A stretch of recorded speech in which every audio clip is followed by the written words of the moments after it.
Irashaimase. Hello and welcome to Fitaurus' Kitchen. I'm your host, Chef Fitaurus. On the menu today, we have a taste test of Monolith, a new shoot-'em-up roguelite hybrid now available on Steam. What kind of taste will it have? Let's get cooking and find out. As you start the game, if this isn't your first run, you'll go and find yourself in this room. If it is your first run, you'll be given a brief tutorial of how the game controls, but we'll be going over that throughout the course of looking at the game, so no need to go have a look at that. In this room, though, you'll be able to occasionally get decoration to spruce it up a little bit. Sometimes enemies will visit your room and complain that our carpet is haunted. You also have your buddy over here, Klein, who offers you advice, gossip, or a shop that you can buy upgrades that will appear in the dungeon itself. That said, let's hop into the dungeon. So Monolith is a procedurally generated shoot-'em-up / roguelite. So basically what that means is each time you'll be encountering a dungeon that's new and unique each time you enter it. So there will be a set type of room that you'll encounter, but a lot of times the enemies and everything you run into throughout the course of run will be different. So this room's kind of neat. It's got these portals that we can go through, and you can tell where a portal's going by the color of the portals. You know, if you enter a blue portal, you'll leave a blue portal. There are some rooms that have orange portals in there as well. So just keep in mind that you want to match color to color when you're traveling through them, not orange to blue like some other famous portal games. So here we find ourselves at, well, I guess it's not a dead end. So in this room, we've got this flame. It's kind of like a treasure chest. We shoot it, and then we've got two weapons that we can choose between. Or there's also this key, which unlocks a vault. So the weapons themselves, there's 7 different types of weapons, and they have 40 possible modifiers for a huge combination of different weapon types. So like this one, for example, is a fireball that has the shotgun style and also overheat. This other fireball has chain lightning and consecrate. But we'll take this key because it's actually rare, and if we happen to find the vault on this floor, we'll be able to open it. Unfortunately, in those rooms we can only pick one possible item, so you have to really weigh what you want in your own playstyle. One thing I forgot to mention about the portals is they don't only work for yourself, they also work for enemies and enemy bullets. Something to be careful. So here we're fighting this special rune guardian, circled by runes. By defeating him, we'll be able to unlock the door that leads to the boss. So in a way, you can kind of view him as a boss key. Once he's destroyed, you'll get a little sign at the top saying the Nimbus has been broken. He usually drops some sort of weapon, either life, or in the case of being at full life and defeating him, you get an ammo up. Which doesn't really help us too much right now, as we don't have a special weapon yet. So here we find ourselves at a shop where we can spend the gold. The money you collect in this one is the scrap that the enemies drop. And here we can buy this yummy pudding that will recover 3 life, more bombs, or we can increase our ammo. So the game itself, I forgot that I hadn't actually talked about the mechanics. Controls like a twin-stick shooter, at least if you're using a controller. Here's an upgrade room. There's one of these on each floor, and you can pick one of 3 possible upgrades, and there's several different types that'll be given to you at random. Here we can choose a discount to get the items in shops 33% cheaper. We can blink, which will make us teleport while dashing, and we can get second wind, which recovers all health and ammo. We're actually in really good shape right now, so we don't need the second wind, and between the two, discount and blink, I think I'll pick the blink right now. And I'll get to that in a moment. So it controls like a twin-stick shooter. In addition to that, other controls that we have, we can dash around. In normal circumstances, the dash does not make you invulnerable. So if you were to dash into a bullet, then you would take damage. But with the ability that I just picked up, the blink, you actually teleport when you dash, and you will be, well, not necessarily invulnerable in the course of your dashing, but you'll actually pass through the bullet, or the enemy, and you won't take damage. So in addition to dashing, we also have the ability to use bombs, but I'll save those for more dire situations. And we can also pull up a map.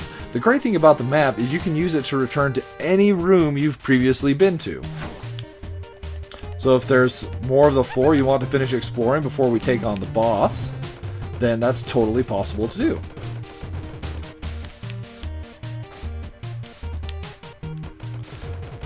And it's a good thing we did, because I had forgotten that we actually picked up a vault key earlier. So with that vault key, we can unlock this golden door here and access this vault. Sometimes they have really awesome things. This one, kind of so-so. It goes and has bombs that we can pick up, but you can only carry a maximum of 6 bombs. So the other 4 pickups that we have here are largely redundant, but it did look like we got at least some money for doing so. So once we've finished exploring the floor, or if we're ready to take on the boss earlier, you shoot the Nimbus door there, and the boss is summoned. So the boss is also procedurally generated. You'll encounter one of several different bosses that are available on each floor. So the boss on... So there are several possible bosses on each floor. I believe I've seen 3 different bosses for floor 1, for example. So what bombs are useful for in Monolith is not so much dealing damage to the enemies, but clearing the room of problematic bullet patterns so you can survive. Once you defeat the boss, you get a fair bit of scrap, as well as some item drops, life, ammo increase, and a bomb. And once you're 100% clear with the floor, or you're ready to move on, you can go through that door and move on to the next floor. So here we find ourselves on floor 2. So the floors do have a regular set theme, where there are elements present in some of the floors the deeper you progress. So I feel like floor 2 is kind of overall a fire type dungeon. Floor 3 is more of a water ice dungeon, and it kind of progresses along those lines. The game itself isn't terribly long, as I believe there are 5 floors total. Another vault key, awesome. But there are plenty of enemies and new enemy types to encounter each floor you go.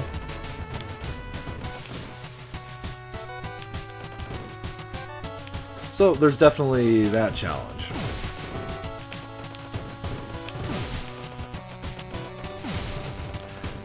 These mages are some of my least favorite. There are several different kinds. These lightning ones fire at you directly. There are some that, maybe the ones I consider the most annoying, that spawn these ice cube, or rather ice spears above you, and if those ice spears spike you, then not only do you take damage, but it also slows you down, thus making it that much easier for you to take even more additional damage. So we've already found the guardian of the second floor. The Nimbus has been broken. We want to keep on progressing this direction.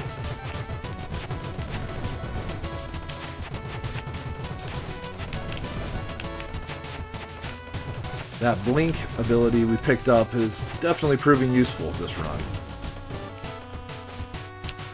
One thing we could really benefit from is getting a special weapon, though. The base weapon itself is not very powerful, and your chances to upgrade your damage are few and far between. Of course, being a roguelite, some runs will definitely have better item drops than others. If you're ever interested in looking at your stats, you can do that by pulling up your map. Here you can go and see which weapon you have in the top left. So right now we just have the basic.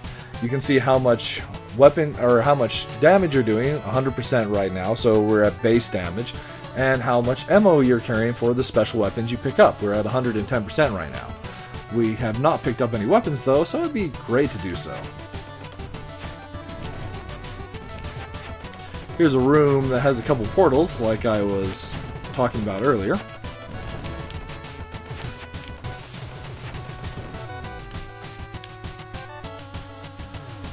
Let's get some good upgrades, come on! So we have the choice between reserves, plating, and second wind. Though we have taken some damage, we still are doing alright with 6 health. So we'll pick reserves, which gives us plus 10% more damage and improves the default weapon.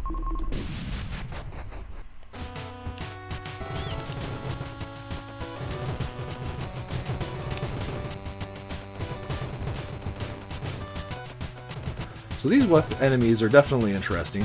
As we defeat them, they'll actually explode.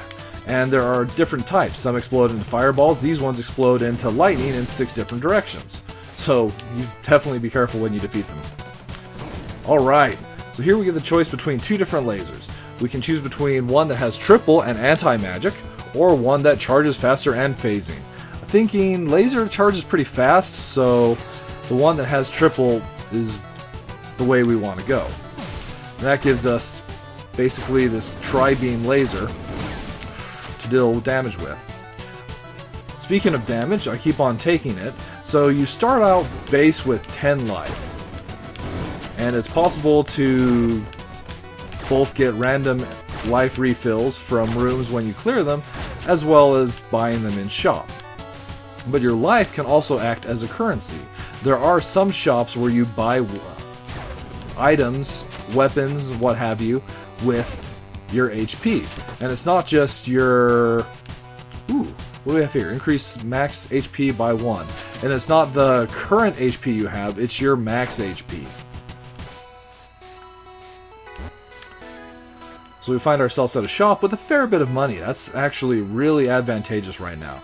So we have this damage upgrade, which we will take, as well as this recover 2 HP. And with that, I think we're now ready to take on the floor 2 boss. This time we face the Behemoth. It's actually quite lucky, as this is the second floor boss that I have the most experience fighting. So the Behemoth here is a tank that moves around firing these massive waves of bullets at us. We have to be careful, some of the larger ones will ricochet off the wall, sending smaller fireballs back our direction. So you might have thought you've dodged the weapon only to get hit from behind. So after taking a little bit of damage, the Behemoth is down. Pick our upgrades, check the map to see if we need to uncover everything, and move on. And that is Monolith, served up for your enjoyment. So plus flavors, I feel, the whole roguelike formula works great for this game. It's nice to see some experimentation in shoot-em-ups this way. I know there are other titles that are similar that are out there and available, but there's just something feel-wise about this game that it just feels good. Real quick, so here we're at the boss gate, the Nimbus, and you see the number 2 there. We need to defeat 2 Guardians to unlock this particular Nimbus gate. The game also has a wonderful soundtrack, so if you're into those kind of upbeat chiptune soundtracks, then that's another reason to check out this title. There's also all those possibilities for upgrading yourself and all those unique weapons that you can go and pick up. So those are the plus flavors I feel the game has. It does have a couple minus flavors. You don't have the ability to swap between the weapons that you can pick up. You only can have one active weapon at a time. So that does create a little bit more strategy than only having the ability to swap weapons. And even when you do have the ability to swap weapons, it's all too easy to fall into the trap of, well, I don't want to use this weapon just yet, I'll hang on to it. Here we've got 2 more weapons we can use, see, the fireball or the revolver. So I'll grab the revolver. As you might guess by the name, it means we've got 6 shots that we can use. But generally, its high damage output outweighs the time that we have to wait while it reloads.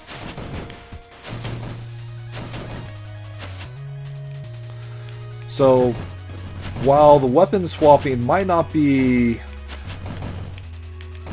too big of a deal to some, and it could even cause its own problems, I still would like to have the option to swap the weapon. And also, too often I feel there are plenty of runs where you don't get the ability to improve yourself much at all through the course of your run. You end up often finding upgrades that aren't very good, never finding any damage increases, or always having to buy life because you've been taking hits that are hard to avoid. I've actually been very fortunate this particular run to have several damage increases to find ourselves above base damage.